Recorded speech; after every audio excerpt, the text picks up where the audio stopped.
வணக்கம். நீங்கள் இணைந்து கொள்வது இலங்கையின் முதற்தர செய்தி வழங்குனர் நியூஸ் ஃபர்ஸ்டின் பிரதான செய்திகளோடு உங்களுடன் இணைந்து கொள்ளும் நாம் தர்ஷனா ஆறுமுகம், ஜெஃப்ரி ஜெபதார்ஷன். விரிவான செய்திகளுக்கு செல்லும் முன்னர் முதலில் தலைப்புச் செய்திகள். வரவு செலவு திட்டத்திற்கு எதிராக மக்கள் விடுதலை முன்னணி ஆர்ப்பாட்டத்தில்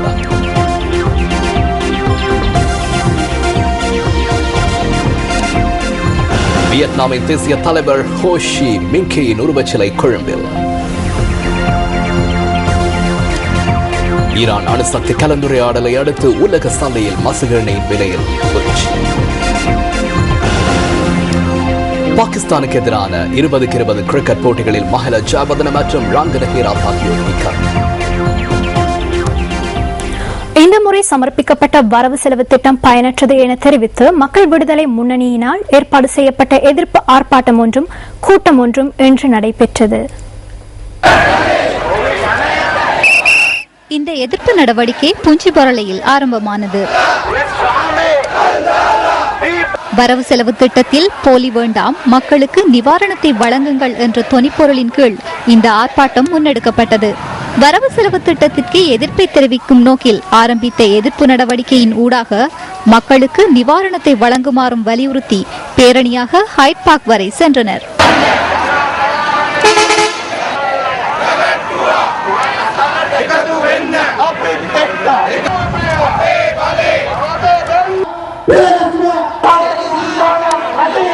அதனைத் தொடர்ந்து கூட்டம் ஒன்றும் நடாத்தப்பட்டது.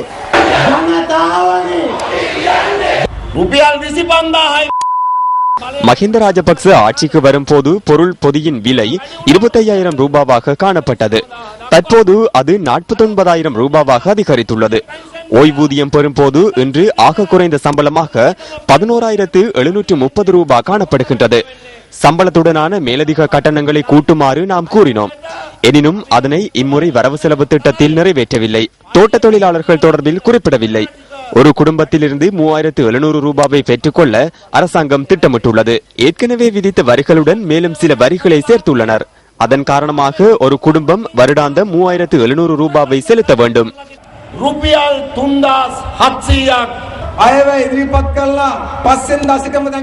வரவு செலவு திட்டத்தின் பின்னர் வரி தொடர்பில் அமைச்சரவை பத்திரம் வருகின்றது. வரவு செலவு திட்டம் இன்னும் அங்கீகரிக்கப்படவில்லை. ஆனால் பொருட்களின் விலைகள் அதிகரிக்க ஆரம்பித்துள்ளன. வார்த்தைகளுக்கு எவர் ஏமாறினாலும் இந்த நாட்டின் உழைக்கும் மக்கள் ஏமாற மாட்டார்கள். விவசாயிகள் ஏமாற மாட்டார்கள். மீனவர்கள் ஏமாற மாட்டார்கள். அவ்வாறு மக்களை ஏமாற்றுவதற்கு மக்கள் விடுதலை முன்னணி ஒருபோதும் இடமளிக்காது.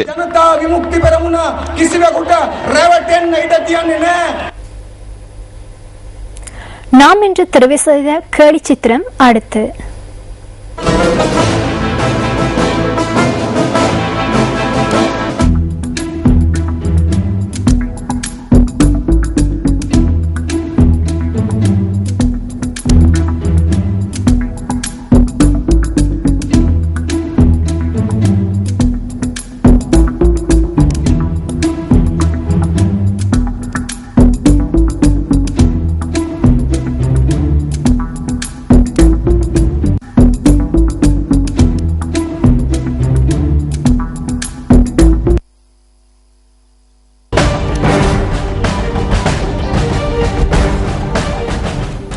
ஆக்கிரமிப்புகளுக்கு எதிராக ஒரு இனம் என்ற அடிப்படையில் இலங்கையர்கள் எழுந்து நின்றதாக ஜனாதிபதி மஹிந்த ராஜபக்ச தெரிவித்துள்ளார். கொழும்பு பொது நூலக வளாகத்தில் இடம்பெற்ற நிகழ்வு ஒன்றிலேயே ஜனாதிபதி இந்த கருத்தை வெளியிட்டார். இலங்கை மற்றும் வியட்நாமுக்கு இடையிலான ராஜதந்திர உறவுகளை மேலும் வலுவூட்டும் வகையில் கொழும்பு பொதுநூலக வளாகத்தில் அமைக்கப்பட்ட வியட்நாமின் தலைவர் காலஞ்சென்ற ஹோ சி மின் அவர்களின் உருவச்சிலை ஜனாதிபதி மஹிந்த ராஜபக்ச தலைமையில் இன்று திறந்து வைக்கப்பட்டது. 2 நாள் உத்தியோகபூர்வ விஜயம் மேற்கொண்டு இலங்கை வந்துள்ள வியட்நாமின் பிரதமர் மற்றும் வெளிவிகார அமைச்சர் பா மீ மின் இந்த நிகழ்வில் கலந்து கொண்டிருந்தார்.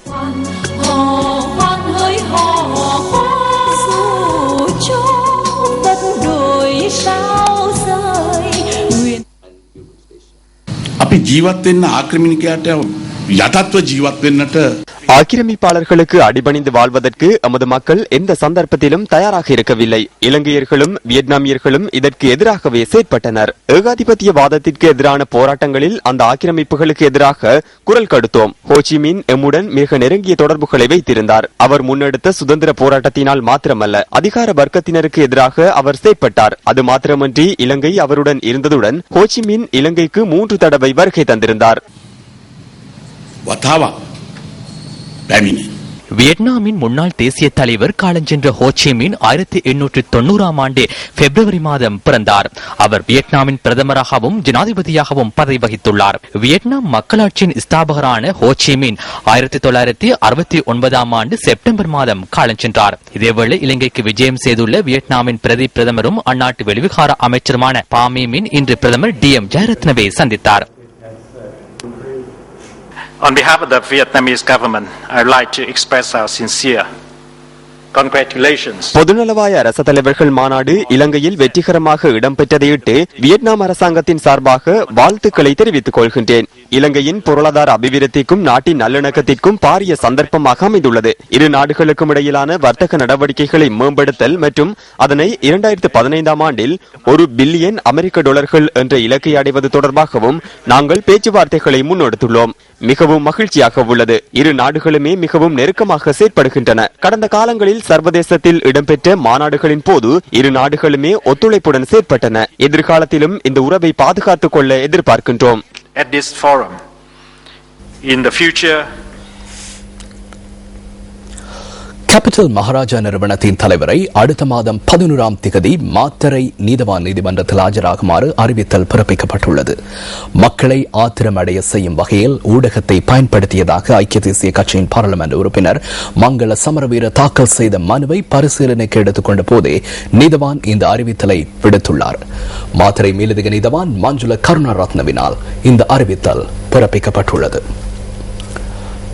நாம் முதத்தர செய்தி வழங்குனர். கடந்த 18 வருட காலமாக நாம் மக்களுக்கு நாடு நிலைமையாக செய்தி வழங்கியுள்ளோம். நாம் மக்களுக்காகவே முன்னிற்கின்றோம். நாட்டின் பல பாகங்களிலும் உள்ள புனித ஸ்தலங்கள் அண்மை காலமாக உடைக்கப்படும் சம்பவங்கள் பதிவாகிய வண்ணமே இருக்கின்றன. புனித ஸ்தலங்கள் உடைக்கப்படுகின்ற சம்பவங்களுக்கு முற்றுப்புள்ளி வைக்க இதுவரை எந்த ஒரு அதிகாரிக்கும் முடியாமல் போயுள்ளமை வருத்தமளிக்கக்கூடிய விடயமாகும். இந்து கோவில்கள், கிறிஸ்தவ தேவாலயங்கள் மாத்திரமின்றி பௌத்த விகாரைகளும் அண்மை காலமாக உடைக்கப்பட்ட சம்பவங்கள் பல எமக்கு பதிவாகியிருந்தன. குறிப்பாக ஆலயங்களில் உள்ள சிலைகள் உடைக்கப்படுகின்றமை, ஆலயத்தில் உள்ள பெறுமதி வாய்ந்த பொருட்கள் கொள்ளையிடப்படுகின்றமை மற்றும் ஆலயங்கள் முழுமையாக உடைக்கப்பட்ட சம்பவங்களும் பதிவாகியமை வருந்தத்தக்கதே. இந்த மாதத்தில் மாத்திரம் வட மாகாணத்தில் உள்ள ஆலயங்கள் உடைக்கப்பட்ட பெறுமதியான பொருட்கள் திருடப்பட்ட சம்பவங்கள் 2 எமக்கு பதிவாகியிருந்தன. இதற்கமைய நேற்றைய தினமும் அவ்வாறான சம்பவம் ஒன்று வவுனியா நகரில் பதிவாகியது. வவுனியா குளுமாட்டுச் சந்தி.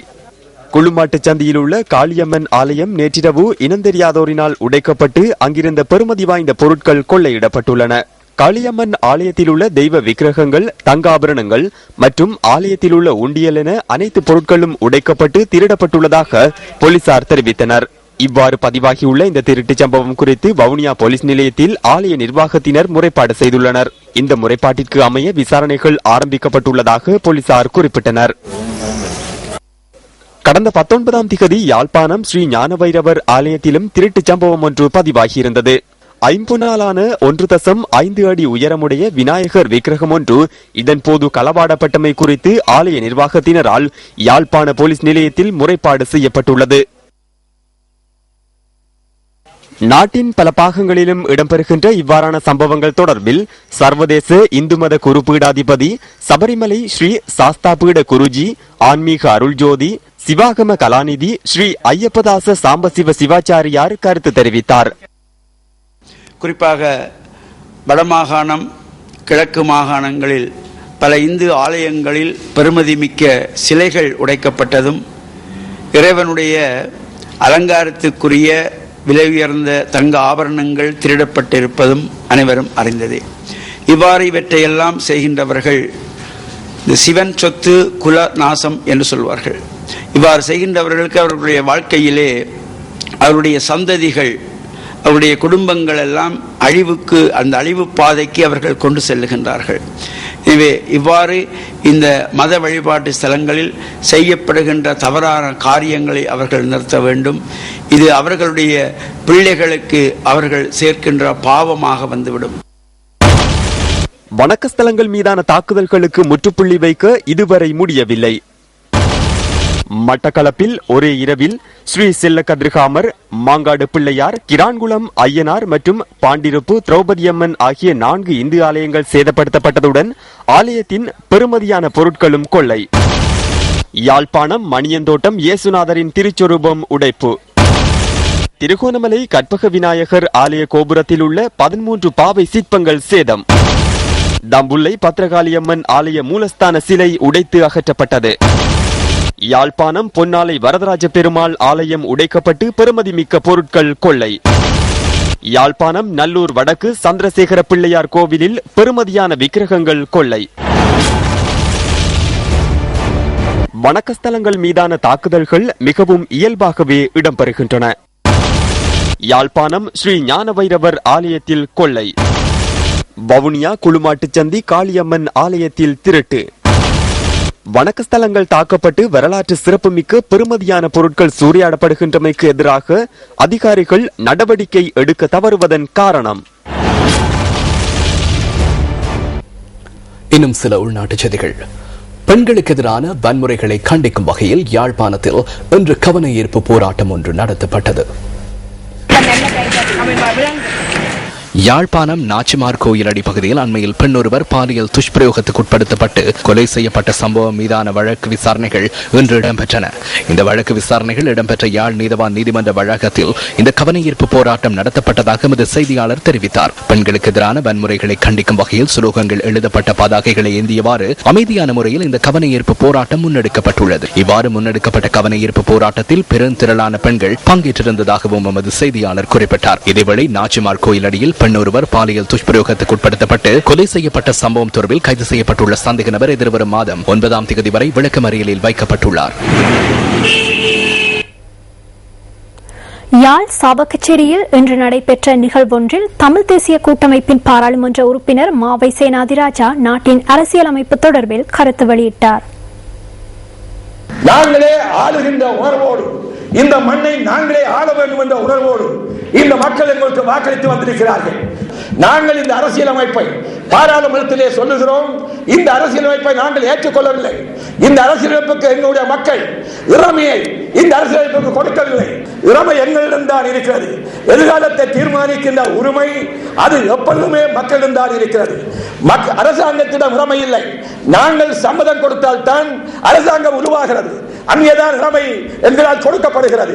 அதை திருப்பி பெறவோ நாங்கள் எங்களுடைய எதிர்காலத்தை தீர்மானிக்கவோ எங்களிடம் அந்த இறமை இருக்கிறது, சுய உரிமை தத்துவம் இருக்கிறது. சிந்தனை தூண்டும் அறிஞர் வாக்கு. அடுத்து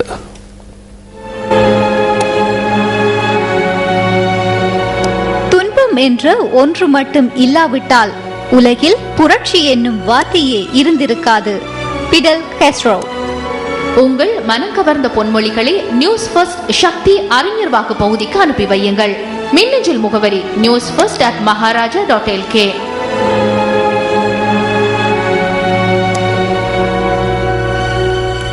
வலய சமுத்திர பாதுகாப்பு தொடர்பில் கவனம் செலுத்தப்படுகின்ற காலி கலந்துரையாடல் இன்று ஆரம்பமானது.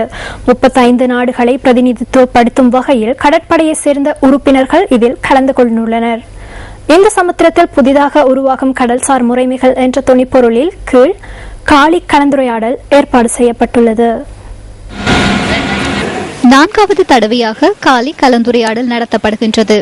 2 தினங்கள் தொடர்ச்சியாக நடைபெறவுள்ள இந்த வலய சமுத்திர பாதுகாப்பு தொடர்பிலான மாநாட்டில் பல நாடுகளையும் சேர்ந்த பிரதிநிதிகள் தமது கருத்துக்களை பரிமாறிக்கொள்ள உள்ளதாக கடற்படையின் உத்தியோகபூர்வ இணையதளம் செய்தி வெளியிட்டுள்ளது. ஜனாதிபதி செயலாளர் லலித் வீரதுங்க, பாதுகாப்பு செயலாளர் கோட்டாபய ராஜபக்ச, இராணுவ தளபதி மேஜர் ஜெனரல் ஜகத் ஜெயசூரிய மற்றும் கடற்படை தளபதி வைஸ் அட்மிரல் ஜெயநாத் கொலம்பகே ஆகியோர் இந்த மாநாட்டில் கலந்து கொண்டிருந்தனர். காலி கலந்துரையாடலின் தலைமை உரையை பாதுகாப்பு செயலாளர் கோட்டாபய ராஜபக்ச ஆற்றியிருந்தமை குறிப்பிடத்தக்கது.